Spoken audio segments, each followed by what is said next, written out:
হরে কৃষ্ণ। দর্শন করুন শ্রীধাম মায়াপুরে স্থিত ভক্ত চাঁদকাজির সমাধি। এই ভক্ত চাঁদকাজির সমাধি প্রায় 500 বছর পুরনো।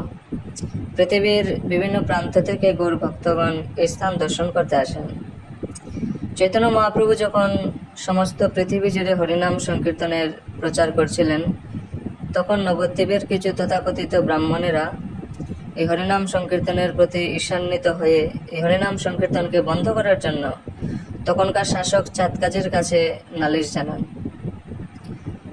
সেই নালিশ শুনে চাঁদকাজি সেই সংকীর্তন আন্দোলনকে বন্ধ করার জন্য শ্রীবাস সঙ্গনে আসেন এবং সেখানে কীর্তনরত অবস্থায় সমস্ত ভক্তদেরকে দেখে তিনি অত্যন্ত ক্রোধান্বিত হন এবং সেখানে একটি মৃদঙ্গ তিনি ভেঙে দেন।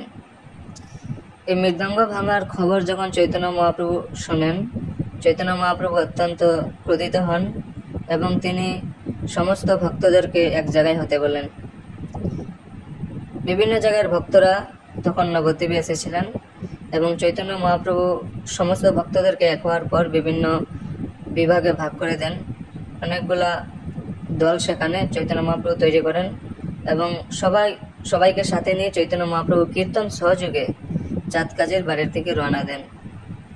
চৈতন্য মহাপ্রভু যখন শত শত ভক্ত নিয়ে সেই চাঁদকাজির বাড়ির দিকে যান, তখন এই ভক্ত সমাগম দেখে চাঁদকাজির যারা রক্ষী সৈন্য ছিল তারা সবাই সেখান থেকে পলায়ন করেন এবং চাঁদকাজি তার ঘরে আত্মগোপন করেন।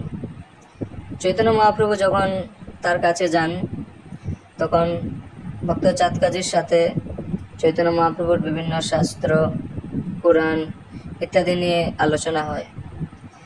হরে কৃষ্ণ মহামন্ত্র কীর্তন এবং সংকীর্তনের মাহাত্ম্য শোনার পর ভক্ত চাঁদকাজি ওই দিন থেকে প্রতিজ্ঞা করেন তিনি এবং তার পরবর্তী বংশধর কেউ আর এই সংকীর্তন আন্দোলনে বাধা দেবেন না। এবং এখনও চাঁদকাজির বংশধর কেউ এই সংকীর্তন আন্দোলনে বাধা দেন না। এই স্থানে একটি চাপা ফুল গাছ এবং একটি নিম গাছ রয়েছে। ভক্তরা বলেন যে এই চাপা ফুল গাছ হচ্ছে চাঁদকাজি এবং এই নিম গাছটি এটি হচ্ছে মহাপ্রভুর স্বরূপ এবং একটি বৃক্ষ আরেকটি বৃক্ষকে আলিঙ্গন করে আছে। এই চাঁদকাজি নাকি কৃষ্ণলীলায় ছিলেন কংস এবং এই গৌরলীলায় তিনি চাঁদকাজি রূপে এসেছেন। তাই আপনাদের সবাইকে অনুরোধ করছি, আসুন এই চাঁদকাজির সমাধি দর্শন করে যান। হরে কৃষ্ণ।